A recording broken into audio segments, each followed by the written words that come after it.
La francophonie, c'est une façon de vivre. Au Luxembourg, la francophonie, c'est tous les jours. La francophonie évoque trois idées: langue, culture et diversité. La promotion de la culture et l'éducation, les valeurs de l'humanité et du développement humain. Je dirais d'abord le style, ensuite l'irrévérence et l'universalité. L'idée de la francophonie évoque le multiculturalisme et le multilinguisme. Comme langue internationale, cela implique une richesse de vocabulaire et d'expression reflétant les particularités de peuples et cultures différents.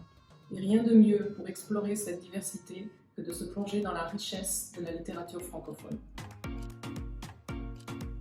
La réintroduction de la langue française dans les écoles publiques émériennes, ça a été un grand succès depuis 2019. Il y a à peu près 7000 élèves qui étudient dans 28 écoles et il faut que ça continue. Faites-le, car c'est la langue de l'amour. Allez-y, apprenez-la, c'est une langue magnifique, c'est une langue de lettres, c'est une langue de sciences, c'est une langue internationale dans les organismes internationaux et c'est aussi une langue d'avenir puisqu'elle sera parlée par un nombre de plus en plus grand de locuteurs en Afrique et ailleurs.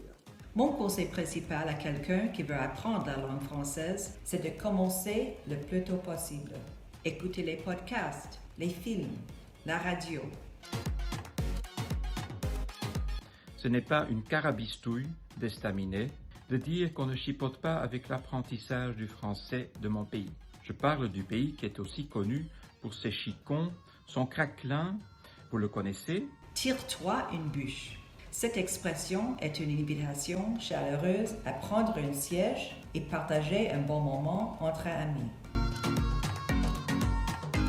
Certainement la raclette, en plat qu'on mange au coin du feu, notamment en Suisse. Le pain au chocolat est ma viennoiserie préférée. Elle me réconforte et me rappelle de bons souvenirs. Je dirais le soufflé, parce que pour moi, il y a dedans à la fois toute la douceur, l'emphase, l'humour même et le sens de la mise en scène.